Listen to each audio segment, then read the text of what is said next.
没想到他那个破旅行袋里装了那么多钱，肯定是抢劫银行的赃款。这么多钱，还不如我们分了。什么？分了？哎，这种来路不明的赃款不要也罢。没再让你开船啊？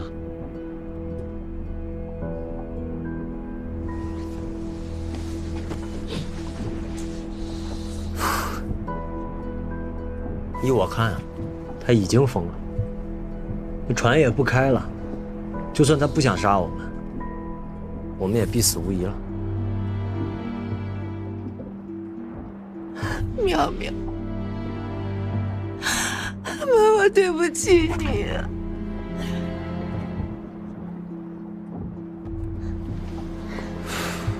除非我们杀了他。你们俩想啊，我们只要杀了他，他死了，就可以把卫星定位仪打开，到时候就有人能找到我们了。但杀人是违法的呀！哎，这你不用担心，杀他那叫正当防卫。只要你们俩按我说的做，我保证你们没事儿。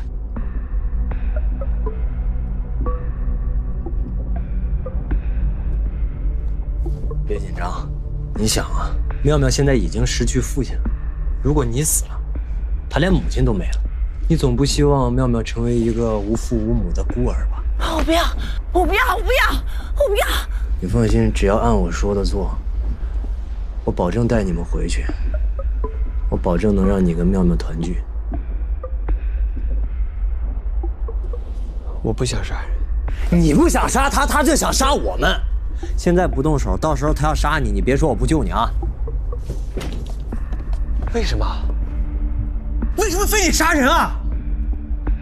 为什么？为了活。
徐美静，炸呀！不炸都得死。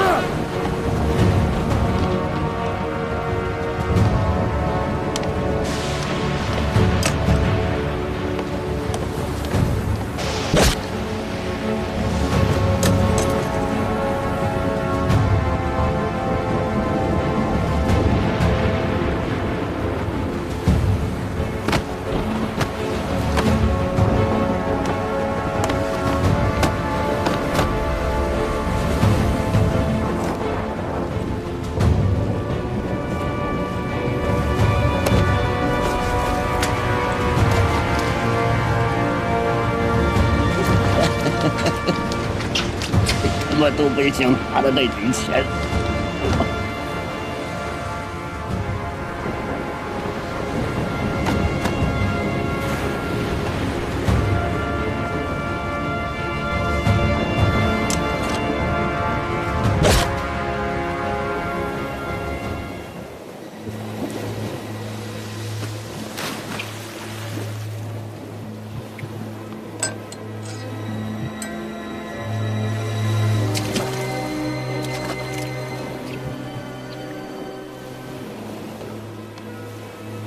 从现在开始呢，咱们就是一条省上的蚂蚱。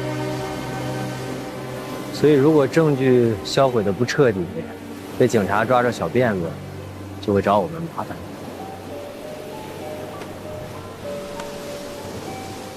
哦，对了，还有一件事。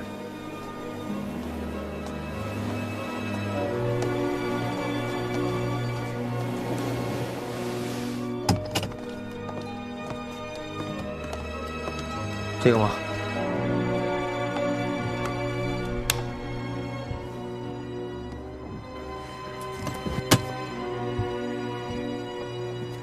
坏了！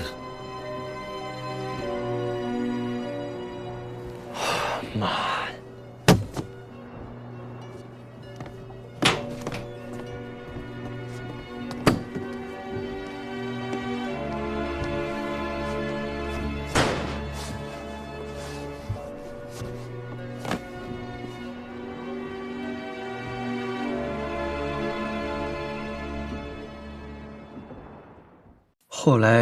后来我们只能等待救援。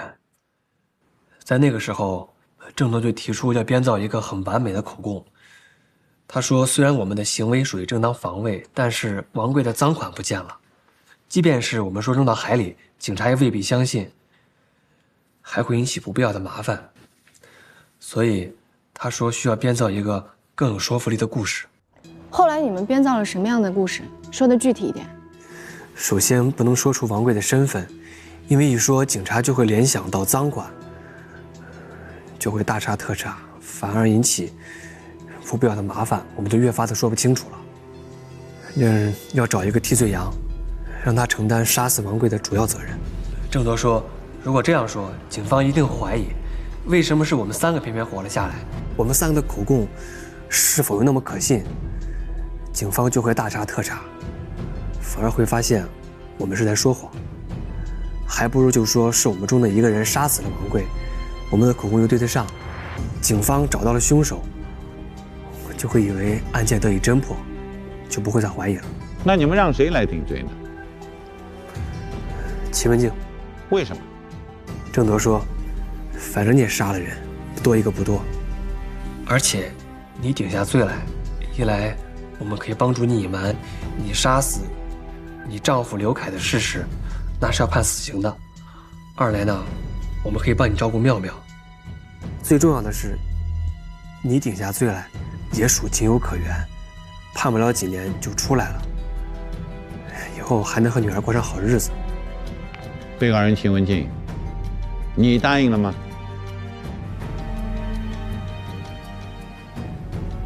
我答应了。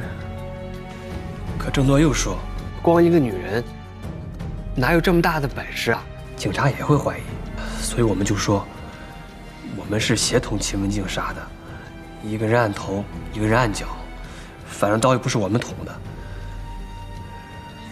罪就不会太重。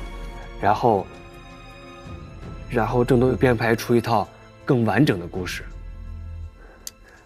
把刘凯说成发疯，也是为了帮秦文静隐瞒杀死刘凯的事实。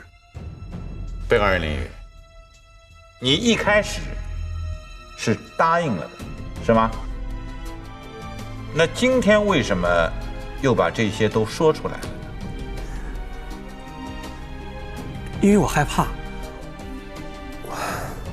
我总是梦见王贵，他的脸，他的眼睛一直瞪着我。再后来呢？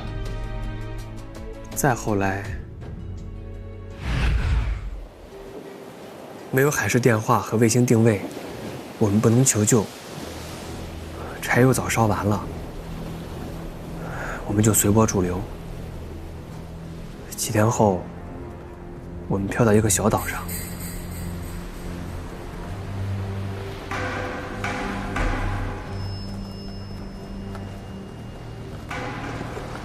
这岛上看起来应该有淡水，分头找。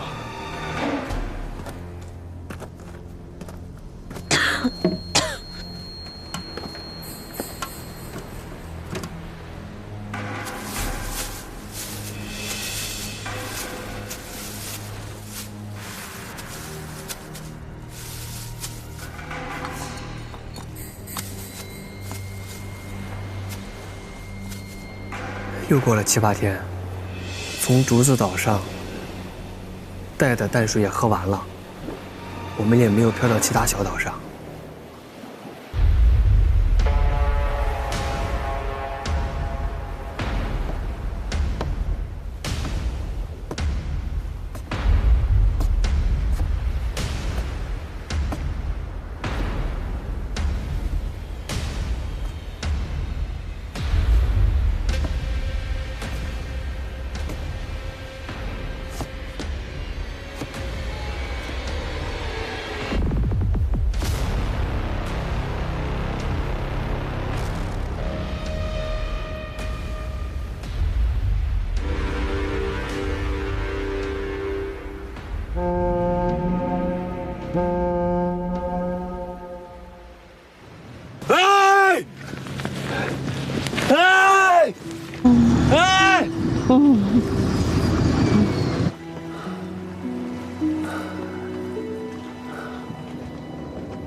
姐，哎，这案子得退回检察院了。请他们根据新的事实和证据，让公安方面重新侦查。是啊，这个案子很轰动，反转呢也很大。我想这回啊，公检法应该够忙的啊。不过总算这次庭审终于把这个案子给查清了。我打算下班之后去跑个10公里，好好庆祝一下。哟，跑个10公里啊，这个庆祝方式很特别啊。是啊，多健康啊！下班一起跑一个，怎么样？齐远、牛老。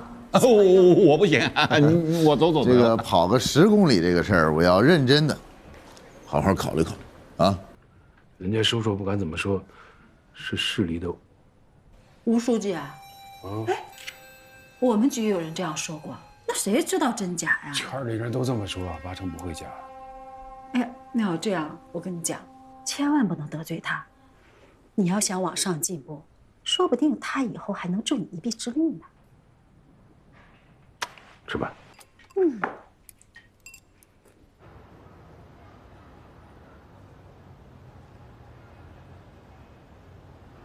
省高院庭长戚恒秉公执法，亲手将小舅子送。哦，原来是小舅子啊！犯故意伤害罪，被齐州市河东区法院判处有期徒刑2年半。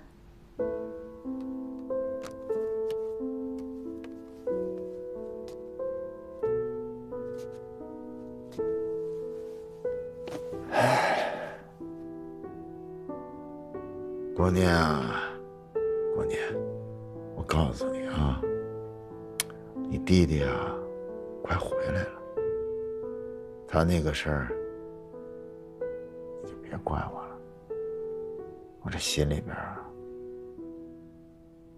也不太好受。啊，每一个人，每一个阶段，都有应该负的责任。国念，我想叫你成为我的责任。我听说你魔方玩得很溜，还会玩一点点。那30秒把它拼好，拼好了就过关。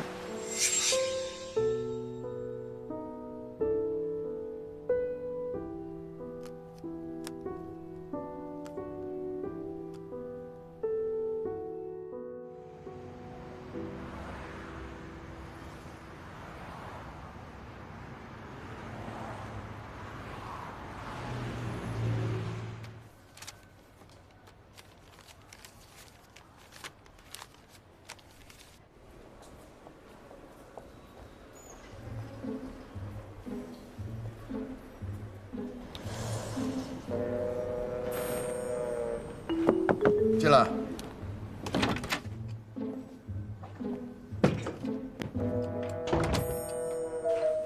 好，坐。居然你找我？等一下啊！啊，马上就完。听说你每天跑步上班？啊，不错，强身健体啊！全院的人都应该向你学习啊！哪有那么夸张？我就是习惯了。其实所有的事情习惯了就好。哎，好，我明白了，我正在看，回头我叫人给你送过去。哎，好。这个文件，志远，你叫我过来是不是因为我昨天接听了那个让你去接你小舅子的那个电话？其实我是这样的，昨天呢，我把这个书信送到您办公室。你在查我？这个监狱打电话只能说犯人的名字，不能说小舅子3个字。想知道什么？问吧。我不想问，我什么都不想问。我让你问。为了打消你对领导的疑问，能更努力地投入到工作当中，你必须问。这可是您让我问的。其实我就有一个问题特别想要知道，你那个时候不是已经调到省高院去做刑一庭的庭长了吗？你有那么多人脉呢，你怎么没有把这件事情给摆平啊？我为什么要这么做？他是你小舅子，你真想让他坐牢啊？而且我还了解到，那天刚好是郭伦16周岁的生日，法律它关于年龄是有界定的，如果没有到的话，最多就是一个民事赔偿责任。我相信关于人的周岁怎么鉴定，这事儿你应该比谁都更加清楚吧？是啊，我清楚。当晚的0时为界，过了12点就算满了，没过12点就不满。对呀，所以郭伦呢，他满了没有？满了。他跟我说，12点之前倒计时他们吹的蜡烛，打架的时候呢已经吹过蜡烛了，所以说已经过了12点。那您就真让他这么说了？我只跟他说了一句话，实话实说。其实你是可以去找对方做工作的。那个时候也有人像你这样劝我。那您为什么没有那么做呢？因为我是个法律人。如果这一次我点头了，我这一辈子有多少错误在等着我点头？所以你就为了自己的大公无私，牺牲了你的小舅子啊？国伦没有牺牲，他还活着。我就那么一说。他犯了罪就要受罚，没准啊，这对他的一生是有好处的。法和情，自古两难全。我是个法律人，要尊重法律。可是就算您不管的话，那他姐姐呢？他姐姐没有阻止你吗？没有。怎么可能？因为他失踪了。不会吧？好了，这个文件是你送到我这儿了吧？嗯。既然是你放的，这里边的事情呢，你就去处理吧。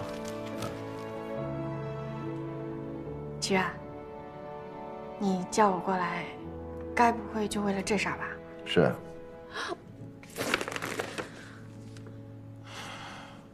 好，谢谢。再见。好。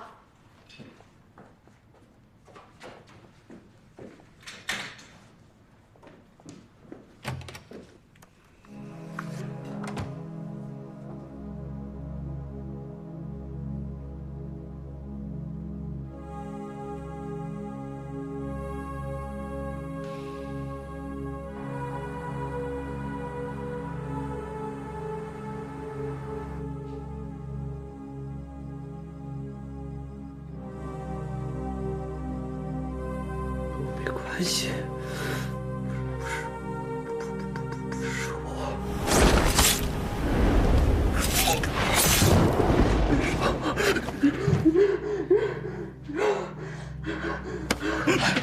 碎不碎你？干什么呢？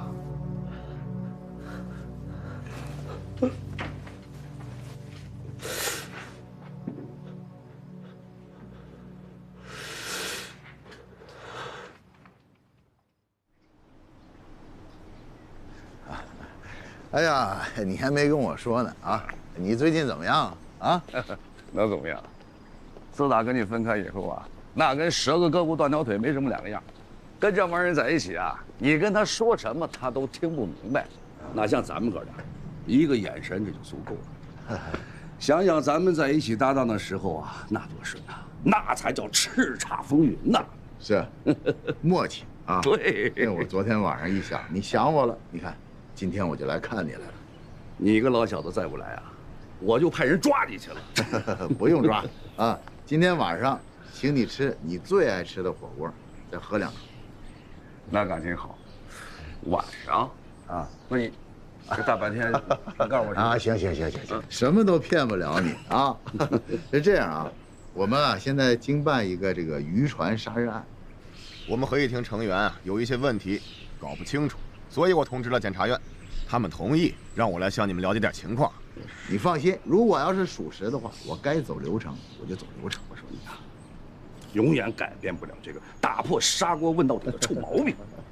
哎呀，你就不要再说我了。来，领导，你看一看啊，我把一些问题啊都总结了一下，你看看有不合适的我就不问啊。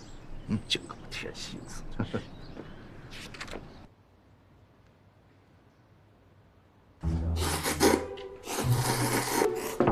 那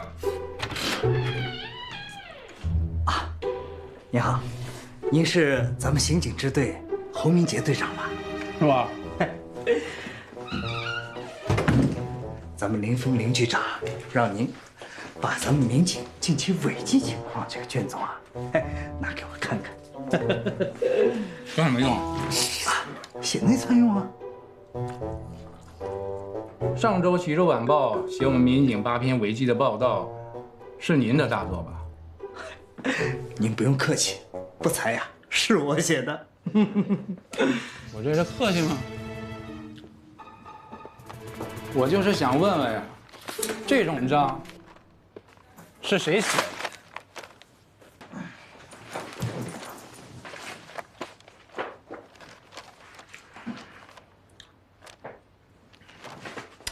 这位同志，您今年多大了呀？33。33，结婚了吧？结了。有孩子吗？有了。哎呀，好啊。侯队长，您问这些是什么意思啊？好福气啊！我下边一大队有个叫刘铁的，你知道吗？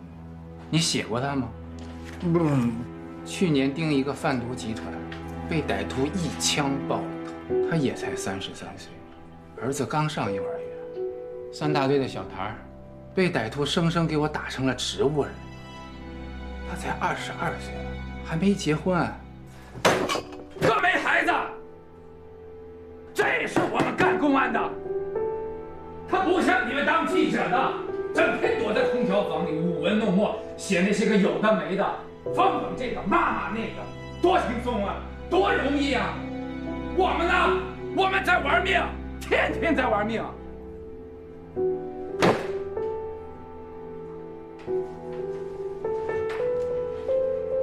为公安干警的付出，让我肃然起敬。臭小子呀，又发飙了。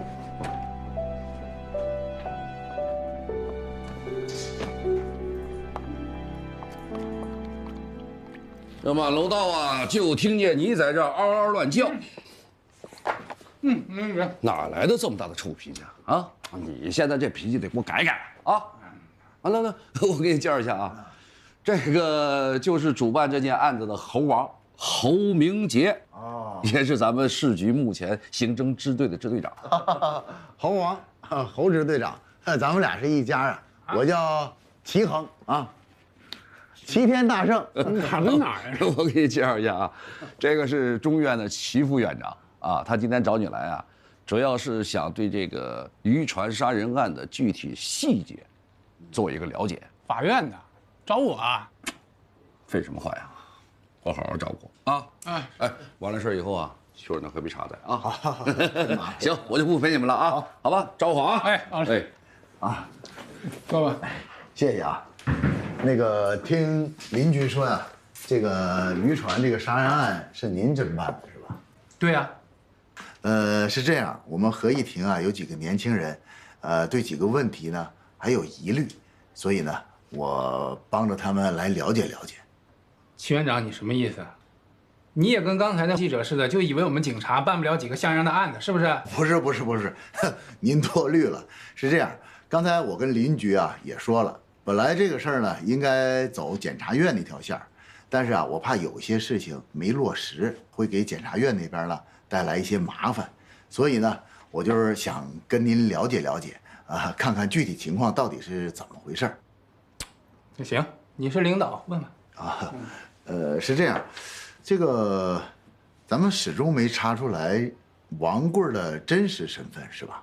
这样啊，这个游客在登游船的时候啊，不管他是不是黑船，都必须登记身份信息。但是呢，他们操作不严格，也没人审查这事儿，所以都是游客自己瞎写。我估计，这个王贵当时啊，就是写了个假名字和假身份证号。而且这个笔记在我们信息库也没比对出来，我们现在能证明的，就是有这么一个人上了鹿港18号游船。那至于他叫不叫王贵，真名叫什么，这也查不到，毕竟人都死了。根据3名幸存者的供述呢，他们说是联手杀了王贵。对。那这个王贵啊，也很有意思。登船用假名装瘸子，你说他到底想隐藏什么呢？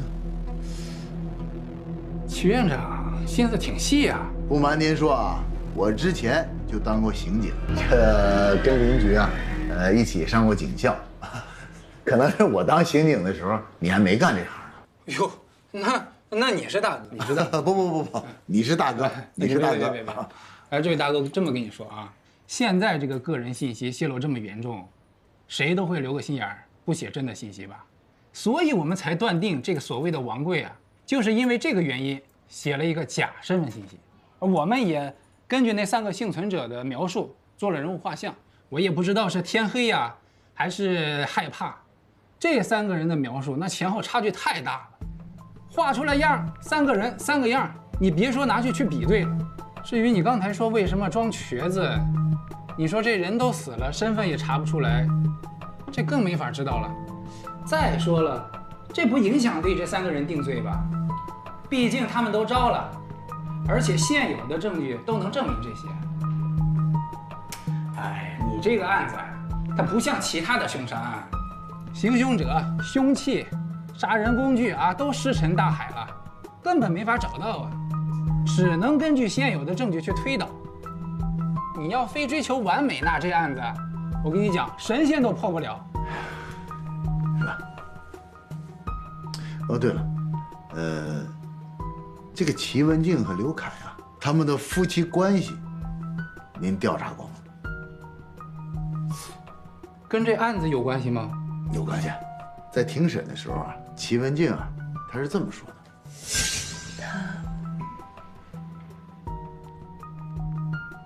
他活该。你看啊，如果她丈夫在船上受了刺激，跳海，这很正常。但是他的老婆为什么说他活该这3个字呢？哎呦，这个问题我们还真没查过这个。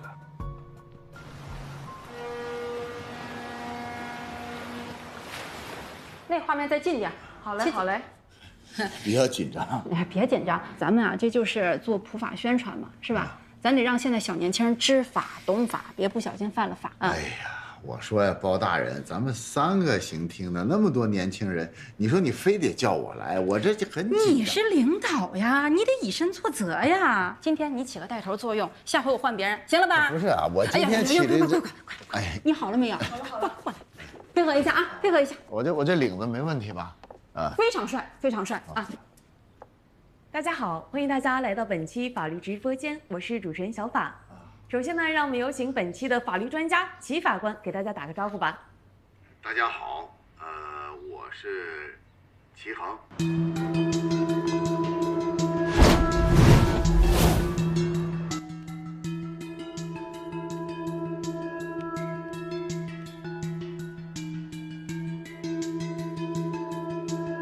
这个问题好长啊，我再来读一遍。假设呢，我身处这样一种情况。我被一个变态狂绑架，并且非法拘禁。有一天，变态狂突然又抓来一个人，并且让我杀掉这个人。我不愿意杀人，变态狂说，如果我不杀他，就让他杀我。所以在这种没有选择余地的情况下，我为了活命而杀了这个人，我会被判什么罪呢？齐法官，这个呢，涉嫌故意杀人罪。如果的确是被迫、被威胁犯罪的，那应该是不会判死刑。太好了，谢谢谢谢。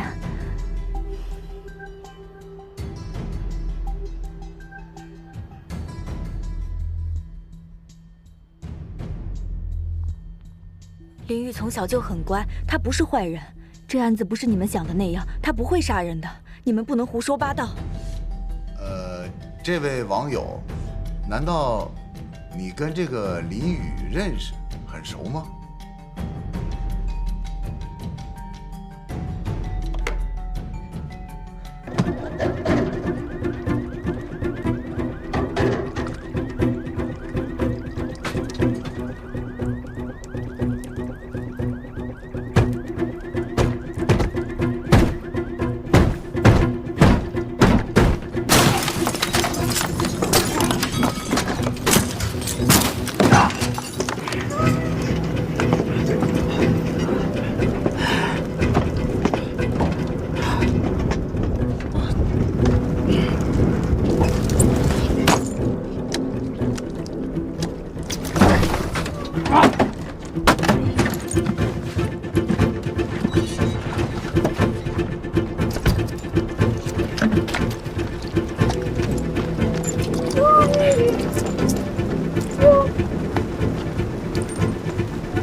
不好意思，信号不太好，我马上就到啊。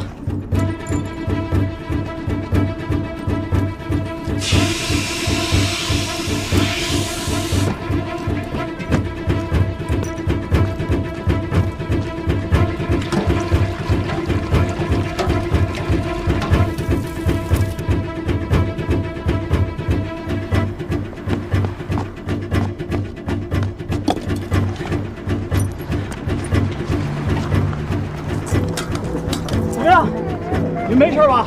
啊，我们没事，小宝贝没事啊。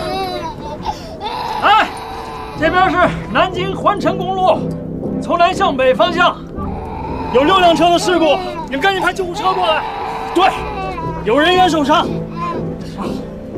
还有救火车。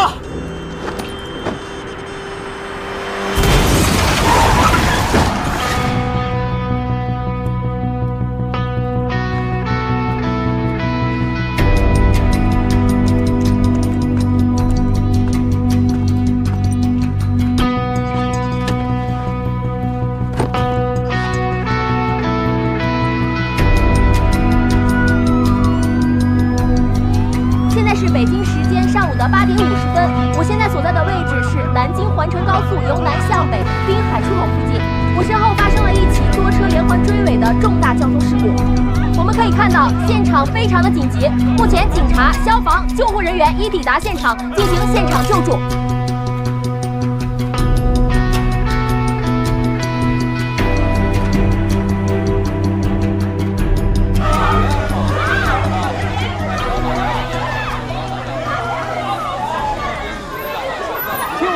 我说，我知道，我理解，你们的情绪我都理解，你们，但是你们听我说，好，我知道，你们，您是？你好，最高院刑庭的鲁南，你们吴队叫我过来的，您受伤了？啊，没事，别激动，我连了。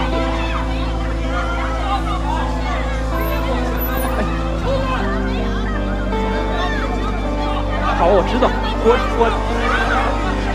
哎，吴队你好，我，抱歉让你久等了。直接就上庭长。好。我是不是在哪见过你？不会吧？我第一次到南京。带卢法官去会议室。行，这边请。哎，卢法官。好。你们副庭在会议室啊，我处理一下就来。知道了。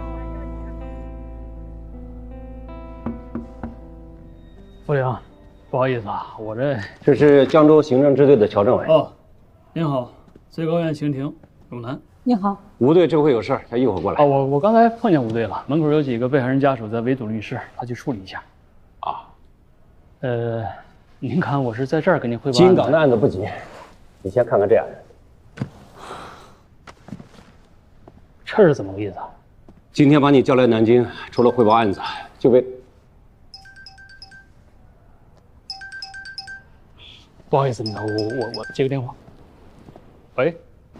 你们的心情我们能够理解，但法律是要走程序的。程序？我姐姐都走了9年了。9年了，你们年半生疏，现在都没有个说。法院已经做出了判决，死刑是需要走复核程序的，好吧？请你们再等一等，法律一定会还你们公道的。我们等不了了，必须要严惩凶手。你们要法律一定会还你们公道的。对。你们先回去好吗？请相信法律啊！相信法律。您好，这里是四星区交通支队，刚才是您在滨海出口报的警吧？啊，是我。怎么称呼？鲁南。哦，是这样，我们要麻烦您来支队做个笔录，协助我们了解一下事发当时的现场情况。如果您有受伤或者经济损失的话，也好一并处理。啊，这样，我现在这边有个比较着急的工作要处理，等我处理完了，我尽快赶过去，好吧？不是你这刚到，要急着去哪儿啊？我还能去哪儿啊？啊，晚上我得去上海赶车去金港啊！领导，您赶紧让我给您汇报金港那边案子的情况吧，我书面报告都写好了。不，你先听我说，金港的案子不着急，回头再说。这边有个案子需要你协助一下。怎么？有什么棘手的问题吗？这是咱们庭承办的另一起死刑复核案件。案情虽然牵扯到南京和江州2个城市，倒也谈不上有多复杂。这样，你一会儿把案卷看一下。啊。哦，等等，那个去趟洗手间，照照镜子，收拾一下自己，拿点像我最高院的法官。好，出门左拐。哎。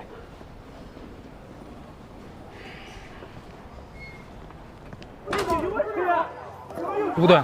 不对，不对！你又来干什么？还嫌不够乱啊？田阳的案子，田阳的案子已经到了死刑复核的阶段，我们的工作已经告一段落。你要是有任何的疑问，走程序上报。哎，久等了。哦，你先看看案卷。哎，有什么疑问，乔政委也能向你解释。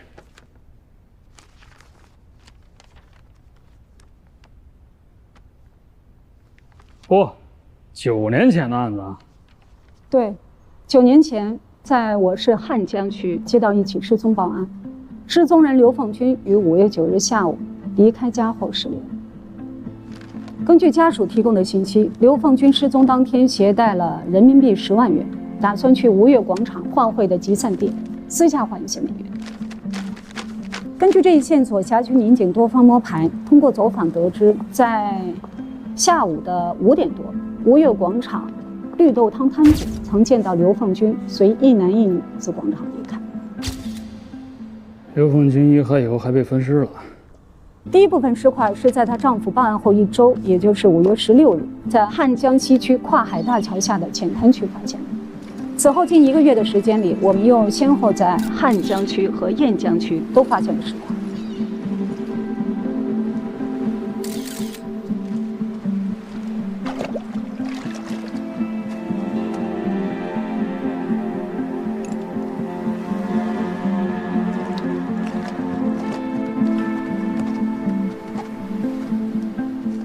初步推断，应当是一起财产动机的故意杀人案，而嫌疑人很可能是以混会名义将刘凤军带离吴越广场的一男一女。杀人和分尸用的同一把刀，而且这把刀还出现在另外一起刑事案件。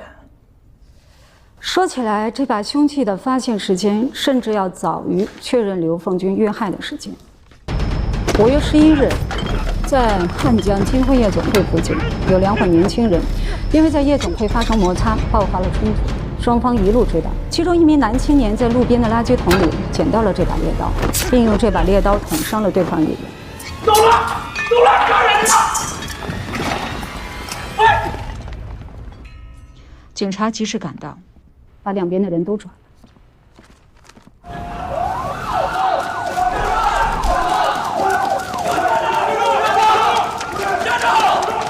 这没有护手的刀，就是容易伤了自己。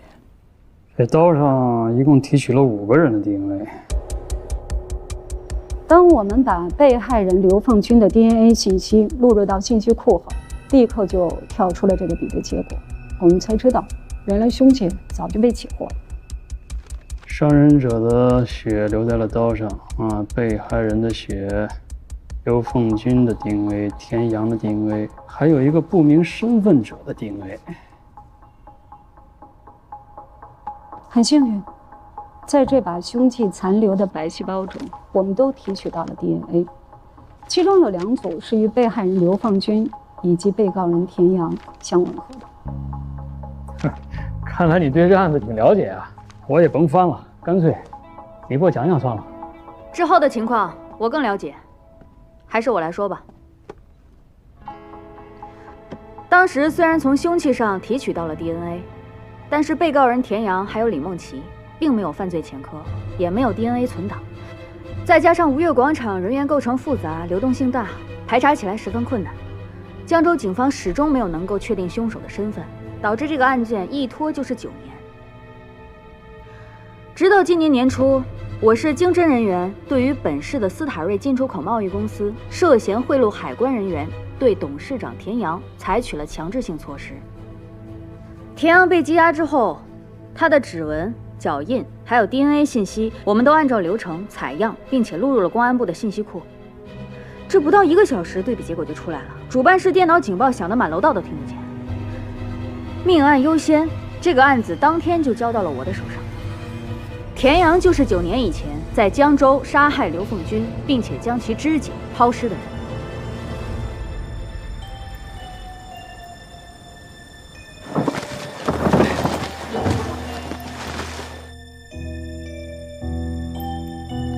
之一，我看他还有个同案李梦琪。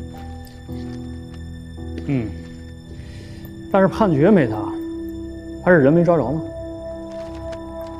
就是因为李梦琪，你们老大才会来南京。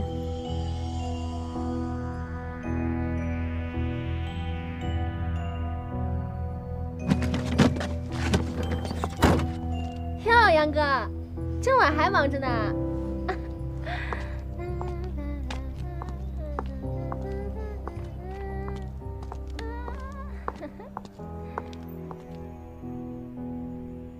这个吴队是您的？我发小，一起在审计局大院长大。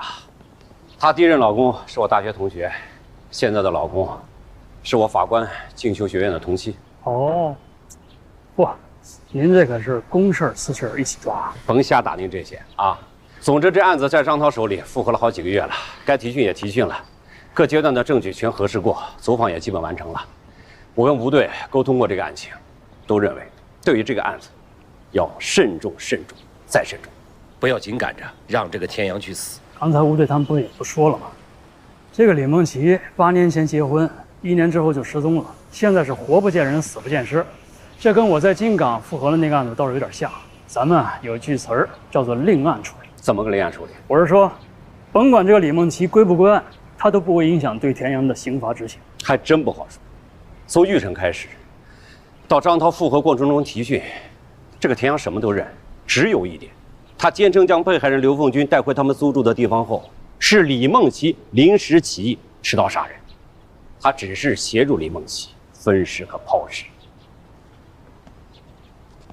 就这一点上啊，如果有李梦琪的口供来印证，自然是更完全。完全不完全的，也不会改变田阳的故意杀人罪。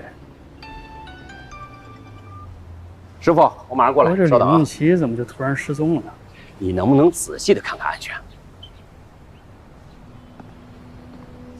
首先，吴越广场的目击证人证实，刘凤军是跟着一男一女离开的。其次，审讯田阳的时候，他准确地说出了李梦琪的各种身份信息。江州刑侦支队先后进行过3次照片指认，每次他都能够准确无误地从几十张照片中指认出李梦琪。第三，李梦琪结婚前曾混迹多处娱乐场所。江州警方找到了2名那一时期跟他相识的歌厅小姐，虽然时隔太久，他们无法明确地指认田阳，但却透露出李梦琪当时租住的地方，恰好就是田阳杀人分尸的那个筒子楼。那筒子楼现在还在吗？你说呢？9年了，对，早就推平盖写字楼了。都9年了，您觉得我现在还能做点什么？这案子不是张涛负责吗？哎，他人呢？哦，他跟乔治啊，领导，您带他跟乔治现在也在江州，也在调查核实李梦琪的相关情况。领导，您先别着急走，您得给我指条道啊！我就这几个小时，您让我到哪儿去给您找李梦琪去？鼻子底下是什么？吴队和乔正都在，自己去问。那2位你也看到了，他明显就不对付呀，这说话都夹枪带棒的。你尽量配合就好，这是他们公安主导的案件调查，人家内部有什么分歧，不关你事，你别在这推三阻四的。你别忘了，你金港的案子要组合议庭吧？你算上方院，你还差一个，到时候你可别来求我。领导，咱一码归一码啊，您可不能拿金港的案子来要挟我。你说什么呢？什么叫要挟？我还不能给你布置任务了。这2边都是咱们的案子，需要分那么清吗？不是，领导。行了，抓紧时间啊，别耽误事了。去核实一下李梦琪的情况。别啰嗦了，赶紧去干活去。哦，对了，别以为我没问你就不知道了，你是遇上车祸了吧？受伤了没有？我是说除了脸上。我没事儿。赶紧换身，赶紧的啊，注意形象。好了，走吧。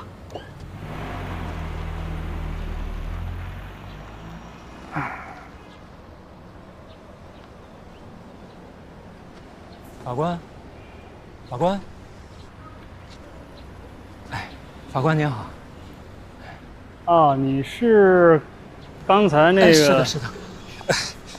我是田阳的律师，我姓冉，叫冉森。哦，你好，你有什么事儿吗？我知道您是最高院的，是不是跟我当事人的死刑复核有关？我不是想替田阳喊冤啊，但刘凤军真的不是他亲手杀的。对不起，这个案子不归我负责。那个，你是律师，你应该懂规矩。这案件是张法官承办的，没错，但我向您反映情况也不违反规定啊。而且我认为，在这起案件的调查上，本市公安人为架设了很多障碍。那你应该去找督察或者纪委，懂吗？李梦琪只要一天没有归案，就不能确认是田阳实施的谋杀。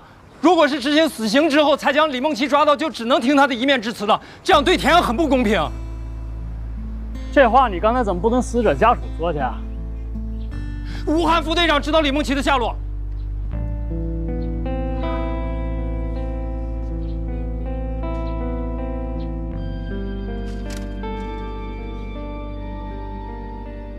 哎，最高院这哥们儿，怎么刚来就跟田阳律师搞到一块儿去了？卢法官，您看您想吃点什么？随便。那我就看着点了啊。哎，麻烦给我拿一下这个。来，您拿好。这个多少钱一个？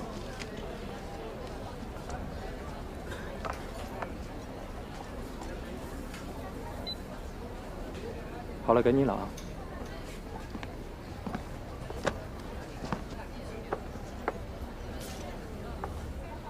谢谢啊。也不知道您爱吃什么，我就胡乱点了点。都行。睡。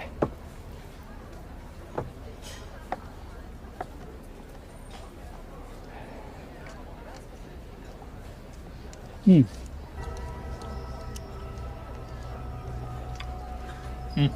谢谢。你刚才说吴队知道李梦琪的下落，什么意思啊？据我调查了解，田阳和李梦琪其实一直没有分开。虽然后来在江州，李梦琪傍上了大款，但最终还是追随田阳来了南京。是吗？那我八卦一下，既然这个李梦琪都已经追随到南京了，那为什么田阳又娶了别人呢？因为李梦琪在南京见不得光。什么意思啊？田阳来到南京之后，成立了斯塔瑞进出口贸易公司，但短短几年，斯塔瑞就成了南京排名前10的纳税大户。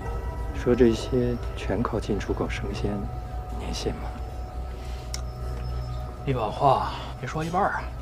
既然已经说了，就把你知道的说说呗。我是斯塔瑞的法务，虽然财务记录我看不到，但我一直怀疑，除了正常的进出口贸易外，公司在暗地里同时境外走私。那你怎么不把这些跟相关部门反映啊？第一，我没有实证；第二，我端的是公司的饭碗。所以你老板被抓了以后，你就变成了他的刑事辩护律师。田阳是我的领导，也是我的当事人，不管是职业属性还是私心，他的个人权益都应当是我放在首位的。那田阳公司帮这个走私集团洗钱，他跟李梦琪是什么关系呢？南京最大的走私团伙基本上控制了东江港和北坞，也就是2个最大的口岸。据说这个团伙的头是个女的，所以我会觉得李梦琪在南京见不得光。李梦琪是个女的，没错，但总不能是个女的就是李梦琪吧？当然不是。哎，谢谢。虽然我觉得这个走私团伙的头目是李梦琪无凭无据，但这起码算是一个方向吧。我多次向警方反映，他们完全不理会。我甚至当面向吴队强调过这个调查方向，可他给我的回复是，与本案无关。等会儿，你之前可是说吴队知道李梦琪的下落，但是你现在这个意思，感觉你好像是在跟我暗示，这个南京刑侦支队的副队长是本地最大走私集团的保护伞啊。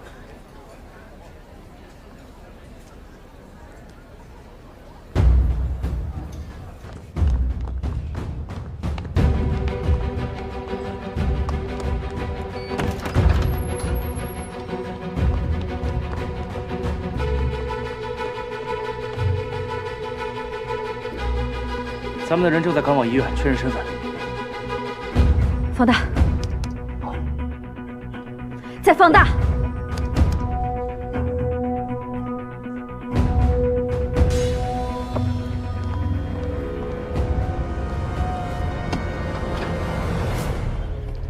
吴队到底是什么人，我不好断言。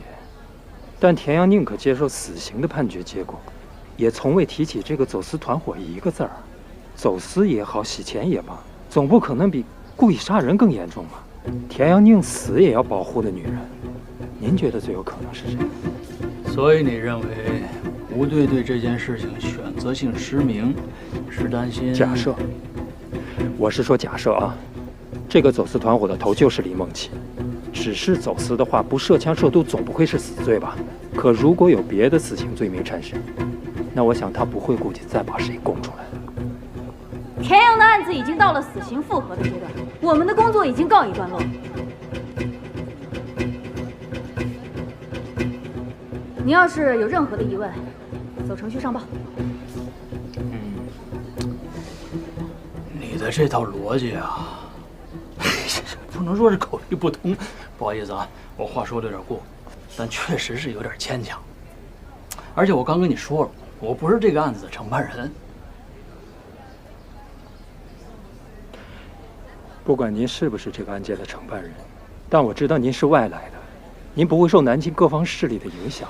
不管这个田阳他该不该死，但是我觉得啊，由你给他做律师，这都是他的幸运。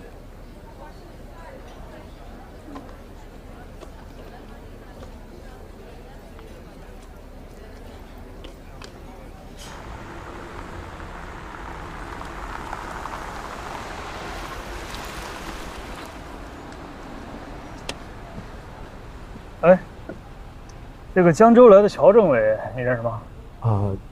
凶杀案发生在江州，乔正是江州方面这个案件的负责人，他对这个案子格外上心，常跑来南京。因为我是斯塔瑞公司的法务，所以也询问过我几次。所以你对李梦琪的猜测，你也都跟他说过了。乔正其实还是很认可，他对李梦琪这个人很关注，很多关于李梦琪的重要信息都是他带。那乔正怎么看吴队啊？我没敢在他面前。加个微信。好好好。我想你。